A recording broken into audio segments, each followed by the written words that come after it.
Being a Broadway performer is pretty cool. And a lot of hard work. Getting there is even harder. We're going to tell you all about it. I'm Adrienne Walker. And I'm Austin Cook. Welcome to 32 Bar Cut. Welcome to Broadway Banter on 32 Bar Cut. I'm Adrienne Walker. I'm Austin Cook. And today we are talking about the 30 things that every single musical theater actor should know how to do. This is not an exhaustive list. The real list is probably 3,000 things that you're supposed to know how to do. We just picked 30. Okay, so we're going to give you 30 things that you need to know how to do. Hey, follow along. Let us know in the comments if you know how to do all these things or if you feel like, I've never learned how to do this. Yeah, and it's really just a list of things like that. If you do it already, great. You're on the right track. If you don't, then maybe this is something you should consider working on or a skill you should develop, because we find that every single thing on this list is useful to having a successful career in musical theater. And we're just going to plow through the list because it's 30 things and we're not trying to make this video too long. Yeah, 30 things. Let's start with the obvious. Obvious. Are you ready for the obvious? Yeah. Number one, know how to move. You got to know how to move. Why did we put move and not dance? Because being able to dance is not a deal breaker. It's not. You know, there are principles. I can attest to a that. lot of principles, they don't dance necessarily, but everybody's got to move. Everybody has to know how to move. You got to be comfortable. You got to be comfortable with your body, knowing how to just walk across the room, and have a presence. And depending on what your character is, can you play the old man? Can you play That's shoulder choreography. See, I'm moving. Yeah. That's shoulder choreography. I can't dance. He's doing shoulder choreo. So that's important. That's called moving. You need to know how to move. But we know you already knew that. Second obvious one. You got to be able to act. You have to be able to act. Okay. You can't just go up there and park and bark, meaning stand in one place and sing and that be enough. You have to be able to act. But you knew this already. These are just the obvious ones. Yeah, you got to be working on that acting skill. Keep pushing yourself. Act. Read the books. Study. Yes. If you didn't go to school for it, make sure you're like understanding the craft of acting. It's not just like, I don't know. I just stand up here, study it, do it. Okay, acting. You know that. Moving. You know that. What's the other one? And then, of course, what separates a play from musical theater is the music. So you should be able to sing. You have to be able to sing. And those are the obvious ones. And the level of all those things is relative depending on the role you're going for, right? Yeah. If you're a dancer, it's a dance-heavy track. The acting and singing, it could be really secondary. But if you're going in for the lead role, singing's got to be way up there. Maybe the moving can go down. So those three things are always working in some sort of permutation to each other. And whichever you do best, lean into that. Whatever you need to work on, take lessons and you don't have to perfect it, but make the things you do not so great better if you can. Real quick, John Miller, who's a big musician contractor in the city, probably one of the most famous musician contractors for all of Broadway pits. John Miller says that to musicians, the advice he always gives, and I'll give it to you as actors and for any artist, he says, if you're trying to get work in this industry, find out the things that you don't do well and get better at them. Because you need to be, as a musician, really versatile in order to make it in this industry, right? Because you have to know a lot of different styles. Mm-hmm. It's the same for actors. You need to be able to expand the number of shows that you could be involved in. And that means being a better tapper, being a better dancer, being a better mover, being a better actor, being a better singer. You have to be able to do it all if you want more opportunities for work. The other side of that, John Miller says, because it's credit to him, is he says, unless you want to be good at one thing, he says you got to be the best in the world at the one thing. So if you don't have all of those things, but you're a great tapper, maybe you say, instead of wasting all my time trying to be good at all these things that I'm not good at, just be the best tapper in New York. So put all of your time into being great at one thing. For musicians, that's if you're a slap bassist, you better be the best slap bassist so that when there is a show for slap bass, they're calling you because you are the best. It's the same for actors. So if you want to be the best at one thing, focus on that. If not, if you're kind of in the middle ground, you need to be good at everything. That is really good advice. I like that because you can control it a little bit. No credit from me. That comes from the famous John Miller. He's Thank incredible. you, John. All right. So next on our list, number 4, you have to be able to audition well. Yes. Most of your career is going to be audition. Yes. So you need to get really good at giving a great audition, because if you audition well, that's how you get your job. If you audition poorly, but you're really great on stage, nobody knows, because you got to make it past that audition. So you need to learn that craft. It's a specific skill. Yeah. Auditioning well is different from being great in the show. We've had experiences. I'm actually thinking of a recent experience where someone got a job because the audition was great. Then in the process, it wasn't so great. But they still had the job at that point. So it's hard to get rid of something. So auditioning well is a skill. Yeah. And you need that. And it's the same on the flip side. If you don't audition well, but hey, you're going to be great in the show, they're not going to hire you. You're not going to get past the first step. Yeah. So that's a big one. And if you audition well, but then you don't deliver when it comes time to do the show, guess what? They'll never hire you again. So you want to be able to do both. Number 5, you've got to be able to know how to dissect and to properly study a script when it's given to you. You don't just memorize lines. Yeah. We'll get to that. You have to be able to understand what the writer intended. What is the subtext? You've got to be able to have the skill to be able to digest what's happening in the play, not only from a construction standpoint, but from what the character's going through, the backstory, how they got to saying that line. Yeah. There are an infinite number of subtext choices you can make on any particular line. Your line could be hello, but there could be a lot going behind that hello. It could be the gamut of emotion going behind that one line. You've got to be able to dissect the writer's intent behind that line. So really work on that skill. If you aren't working on that skill, there are plenty of books about playwriting and like what writers are actually doing for scripts that maybe would be helpful to you to study. Yeah, for sure, for sure. Next on the list is memorize quickly. So there's a chance that you're going to get an audition and you don't have even 24 hours to get it ready and memorized on its feet. But there's also chances where you'll go into an audition and they'll give you've already prepared the copy and you've done the copy, and they're like, you know what, now that we've got eyes on you, we want to see you for this other role. Can you take this outside, take a look at this, and come back in? Yep. That happens. So you need to work on the skill of memorization. And the more you work that muscle, the better it gets. I used to be not so great at memorizing lines. Now, if I get an audition, I've got it memorized in an hour if I need to. And so you just want to practice that skill. How do you practice it? Print off free copy, print off free scripts online, and give yourself a scene to memorize. Yes. Memorize a scene a few times a week. If you have the time, memorize a scene every day. You will work that muscle. You'll get so great at memorizing lines quickly. And don't forget, in the TV and film world, for those of you going there, you got to be able to do this skill, because it's not just auditions. It's when you get to set and they give you the script changes that morning as you're getting ready in the trailer. You have 20 minutes, an hour, maybe if you're lucky. Yeah, you got to be able to memorize those new changes quickly. And it's the same for Broadway if you're working on a new show. Yes. You'll get new copy every night of workshops to come in the next day and to forget what you just learned and put new stuff. It's that way for tech and preview processes for Broadway too. So keep that in mind. Absolutely. Yeah, what's next? You need to be able to take criticism well. Take the note. And that's in the audition room. That's on when you made it into the production and rehearsals. That's on stage after you've been doing the production for a while and the director comes in and says, hey, we want you to do this now, or we want this to be your intention. You need to be able to take that note, say thank you, and apply it to your performance. If you don't understand, follow up with, can you explain what you mean by this? But it's never for an argument. It's never to say, well, I think the character would do this, or I think I'm doing this right. You are a vessel. So you need to be able to take criticism and take your note and apply it to your performance.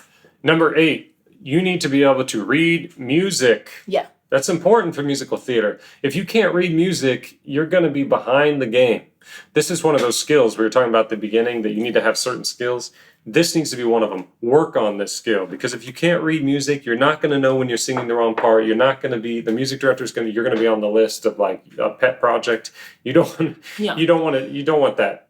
So really work on the skill. You should be able to read music. And you want to be able to read music also so that you can plunk your parts. That's next on our list. You want to be able to plunk out your own parts so that you have agency over yourself and how quickly you can learn the music, and you don't have to be babysat in rehearsals. You also want to be able to plunk your own parts for when you get audition calls and they don't give you an accompaniment or a plunking and you have to learn the music yourself. You want to be able to do this yourself, so you don't have to pay someone $50 every time you have an audition, or go pay your teacher $150 for a coaching every time you have an audition. You want to be able to handle these basic skills yourself. Yeah, and it's something you can do. It may take you anywhere from 3 months to a year to get enough confidence to be able to plunk your own part, but it is doable. Mm-hmm. We're not asking you to accompany yourself. That's a long-term skill. Just that's a one big skill. melody line. But to be able to look at a note on piano, at least know that's a C, this is a C. You can learn that skill, and then the next half of that is rhythms, and being good enough to say this is the proper rhythm, which in musical theater there's a lot of tricky rhythms at times because they'll write out the weird phrasing. But you can learn the skill, so don't give up. Keep at it. You can do it. The next thing is one that I think I wrote. Number 10 is to stay organized. That skill is important. Actors need to know how to stay organized, because nobody on my side of the desk wants you to be late, wants you to miss rehearsals. Miss a rehearsal just because you didn't write it down and you weren't clear in your calendar on when you were expected to be there. You got to be organized. You have to take responsibility over yourself and your calendar. Yes. Do the work, put it all in the calendar, show up to things on time. You got to be reliable. Yeah. Definitely. And that's the next thing, is to be timely. Yes. This is a profession, and yes, we're all artsy and we're creative, and maybe we're living on our own schedule, but when you're booked for work, then you have to have some structure, and that requires being on time. That's right. The next thing, number 12, is you have to be able to take rejection. Yeah. That's tough. I've said this before. Maybe this year, would you say I've done like 100 auditions, maybe more? Yeah, probably. And I've only booked 2 jobs. 2. I've gotten close to 5 jobs, but I have auditioned at least 100 times. It's probably more than that, but let's say I've auditioned 100 times. So I have to even, remind myself, I just wasn't right for the part. Moving on. So you find ways to help you with the rejection, because there is a lot of it, but it's worth it to just keep putting yourself out there. That's right. It really is a numbers game. Yeah. We've talked about this a lot on the channel, so we don't need to linger on that. The next thing is, I like this. This one's fun. You wrote this one. I think I wrote this one. Yeah. An actor has to know how to stay in your light. Yes. What does it feel like?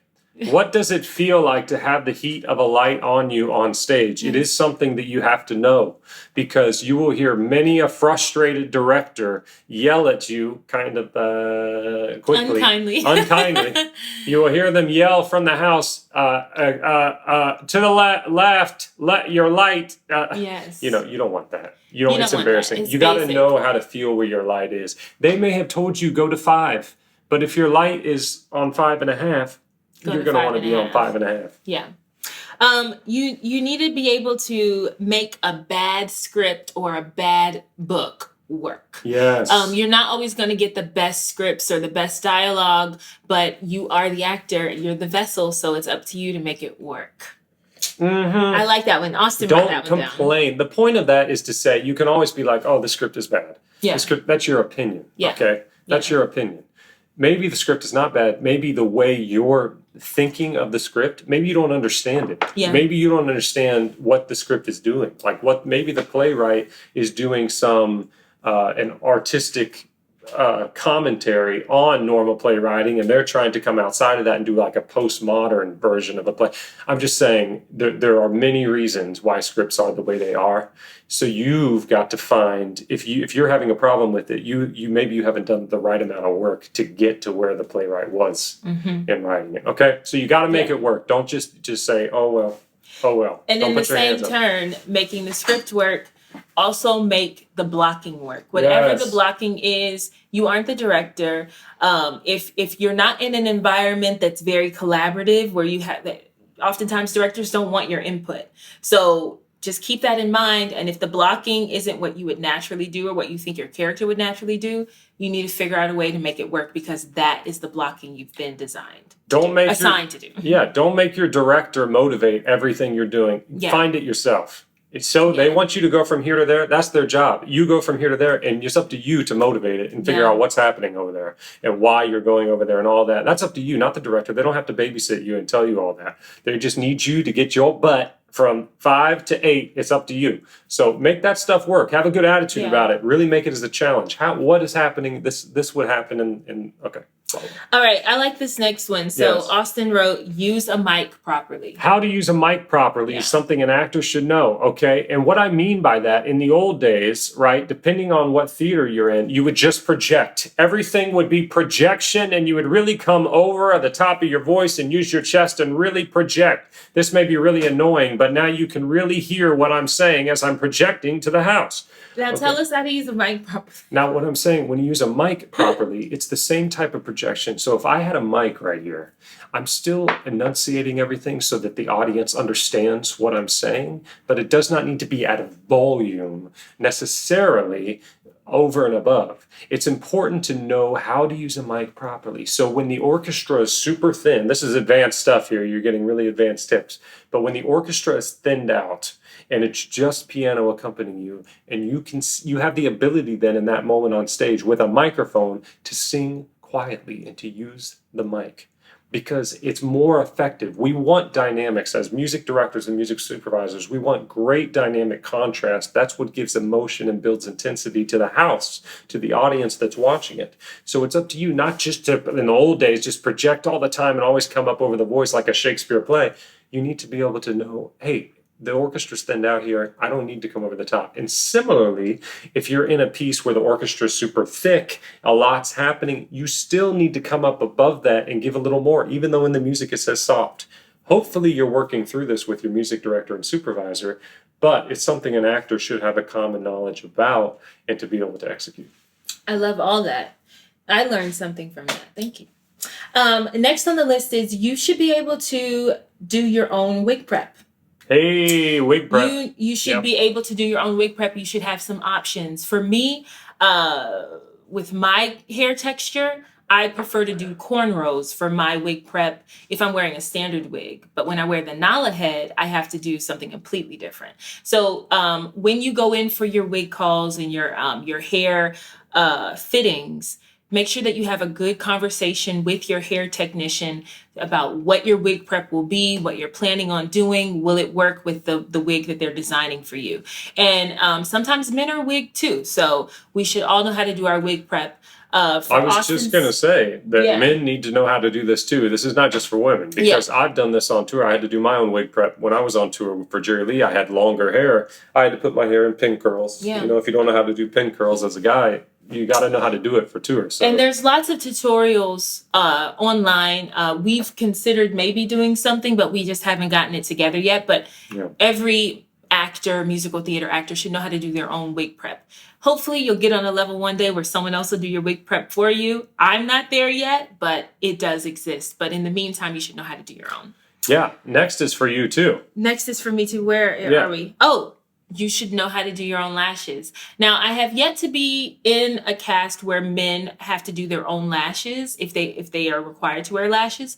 I've imagined for Kinky Boots, they had a makeup artist there to do everyone's makeup. Yeah. But ladies, this one's for you. You should know how to do your own lashes. You should know which lash glue is best for you.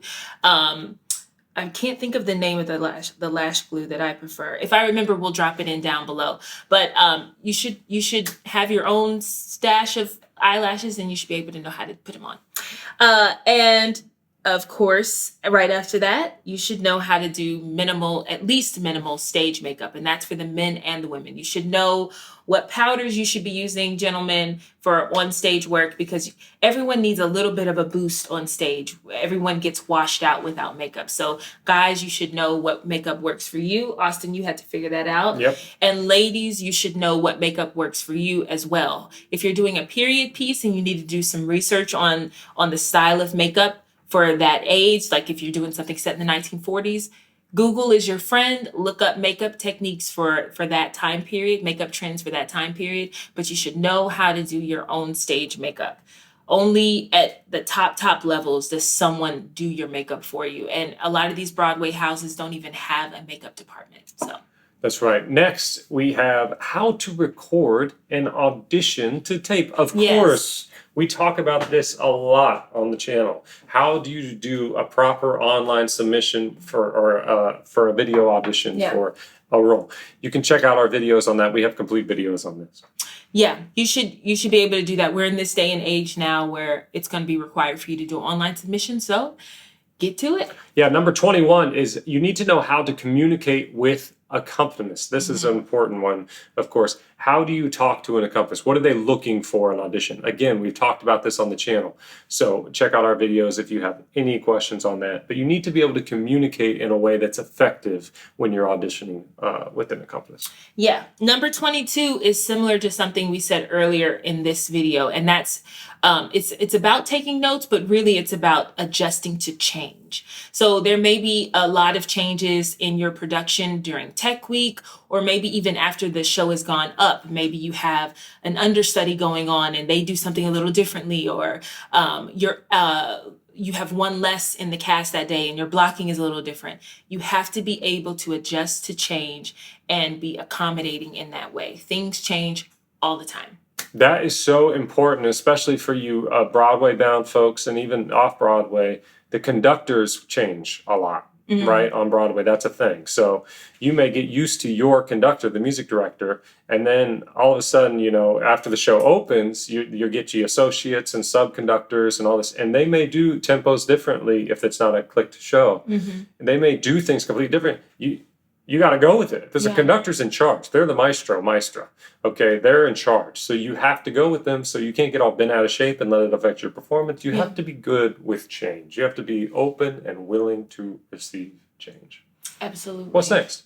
What's next on the list? You should be able to do your own vocal warm-up. You should know what's the best warm-up for you before you open your mouth to sing, and you should be consistent with it so that you can take care of your voice. And with that, they need to be warming up their body as well. You should know how to do a physical warm-up as well. I don't care what show you're in. If you're on stage, you should be warming up your body and your voice before you do your production. The next one is a big one, okay? You need to be a supportive castmate. Yeah. Learning the skills of being a supportive castmate. For me, a supportive castmate is someone who listens, who pays attention, who keeps safety in mind, and that has your interest and their interest at heart. A selfish castmate is not a supportive castmate. That's right. And in the industry, of course, we refer to this as upstaging, right? Someone who upstages other people. When they do the blocking, they're always in front, or they're always stealing the scene in some way with some big movement when the action's happening on stage. Yeah, to explain upstaging, where that comes from, if you were to stand upstage of someone on I'll do it to your perspective, if this is downstage and this is upstage.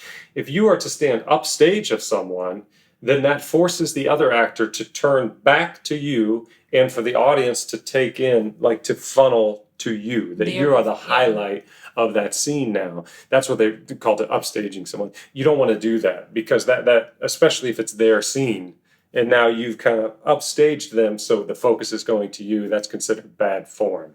And then that can also be applied to things. There's a funny theater joke that goes, I can upstage you without even opening my mouth or moving. And that goes when there's a desk on stage and you take the bottle and you place it the glass of water right on the edge of the desk to the audience. So now the only thing the audience is doing is looking at that water that's about to fall off the desk, and that's all they're looking at. They're not looking at the actor anymore. So that's an old, funny little theater quirk. Oh, I didn't. You ever heard of that expression? They'll take a glass of water, put it right on the edge of a desk. That's all the audience is looking at. Yeah, for sure. Yeah. So yeah, don't be that person. That's considered bad form. The next thing we have on the list is you should be able to recover well from on-stage mishaps. Oh, that happens. Yeah, if something goes awry on stage, it is your job to just bounce back and recover from it. This includes, cracking while singing, falling on stage, all kinds of mishaps and or injuries. How do you recover from that on stage in a safe way? Listen, that's a tough one for me. Full transparency, I have the hardest time with that one because I'm a perfectionist. For those that know me, I want everything to be perfect. I want every show to be, like perfect. And there's plenty of times, especially in shows like Dear Evan Hansen, and where the conductor is doing a tap dance with her feet, like cueing automation. The screens that are happening is cued by the conductor. Same with the click and the orchestra conducting and playing. It's a lot at once. And if something goes wrong with the automation or something, sometimes I'll freak out. I'll be like, really upset. I'll be really upset because I'm very passionate, and then so I need to take that. That's something that I was always working on. Is like, it's okay. Yeah. Like, it's not always going to be perfect. You gotta be more flexible than that. Yeah, flexibility is actually something we should have added to the list, is that it is a live medium. And so flexibility comes with the job. And it makes it special and interesting. And all the people that are watching the show that night get to experience that special flexibility that you're exhibiting. Yeah, what's the 27th thing you need to know as an actor how to do? You got to know how to ask for help. Ask for what you need. Ask for what you need, really. Yeah. Because especially in the rehearsal process, if you're doing a bunch of choreo on your knees, then you need to communicate, hey, this is going to be done eight times a week. I need knee pads. Can we make sure that I can have knee pads in this? Can we make sure that my costume covers knee pads? So you got to ask for what you need. And that could be something as simple as, I need mic tape. Okay, great. You need mic tape. Or it could be, I sweat a lot. I need pit pads. I don't know. But ask for what you need. If you don't tell them what you need, they don't know. And at worst case scenario, they say no, but you should always ask for what you need. That's right, because what happens a lot, especially in like regional theater, I see, is that a lot of complaining ends up happening behind the scenes. And then the creative team ends up finding out about this complaining happens. And then we're like, oh, well, can we help solve this problem that you all have been complaining about backstage? We didn't even know. Maybe the costume designer didn't know that was a particular problem, that your corset was too tight or whatever it is. They didn't know. They weren't aware. Nobody told them, right? So you've got to make sure that it's okay to express in a professional and kind way of what you need, and then let them tell you whether or not it's possible or not. Yes.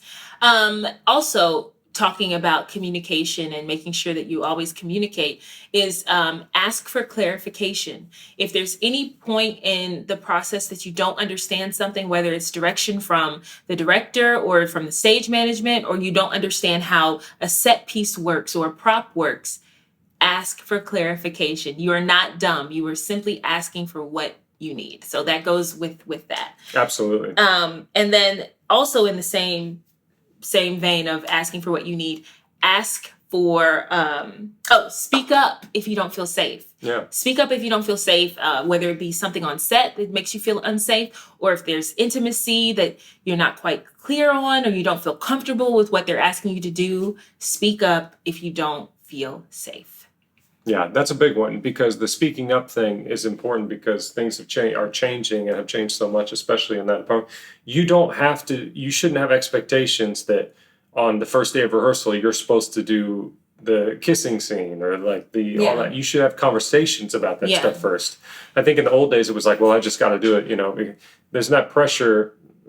Doesn't need to be there. So make sure that stuff, you speak up about it first, that there's an intimacy coach, like all that kind of stuff, that you feel comfortable with that. Absolutely. Yeah. And lastly, and this is an easy one, is just every musical theater actor in general should know how to respect the props, the wigs, the costumes, all of that. You should know how to respect the property that's being put on you or that you're borrowing for the production. So never eat in costume. Don't yank on your wig. If you have a wig person there and they're supposed to take your wig off, wait for them to take it off. Just respect the design and the costumes and the wigs. That's right, because you have to remember that just like you respect what you do and the hard work you do, the designers put the same amount of effort and work into what they're doing. Yeah. It's fun for me to see in designer meetings or in when we're in preview processes, like Broadway preview processes, and sitting with the designers as they watch the show. I have great memories of the props designer for Hamilton sitting in tech rehearsals or preview rehearsals, sitting next to her, and then watching her look at her props and like talk about them and take notes, like the scepter, the king's scepter, King George's scepter, the shine. There's a weird, stuff that I would never notice, but they are they spend a lot of time and passion into the props. So you have to show that respect. Don't be, as you put things away, put it away gently, just treat everything with respect. Yeah, and those are the 30. I think we kind of hit 30, 31 things that every musical theater actor should know how to do. So if we missed anything on the list, which I'm sure we did because there's probably 1,000, like Austin said, 3,000 things that should be on this list, write it down below. And we have a subscriber spotlight this week. Austin, would you like to do the honors? This week's subscriber spotlight goes to Sierra's Wonderful Life. Yay! Sierra has been watching our channel for a few weeks now, I think, and she's been very vocal. And so, Sierra, we just want to say thank you so much for watching the channel. We are glad to have you. Watching and listening to the channel. Watching and listening to the channel. She's a fantastic actress. Can't wait to see what you do. And is that all? That's it for today, my friends. That's all for today. Let us know, too, we're currently working on a bunch of new videos for Broadway Banter, and we're going to be starting up a season 2 of the show very soon, so we're excited about that. Mm-hmm. But let us know in the comments what videos you want to see, because ultimately we're doing this for you. So when you tell us what videos you want to see, then we can work on making those for you. Yeah. I also had an announcement to tell all of you. What's that? I'm going back to Hamilton rehearsals. It's crazy. Yeah. It's starting back up. I can't believe it. So yeah, this week. It's this week. So this week I'll be playing Hamilton rehearsals again for some of the boot camps. So it's crazy because we've been off for so long, but things are starting to come back. So I'm back to playing Ham. So that'll be fun. Yes. That's it. That's all we got for today. We'll see you next time. All right. Bye. Bye.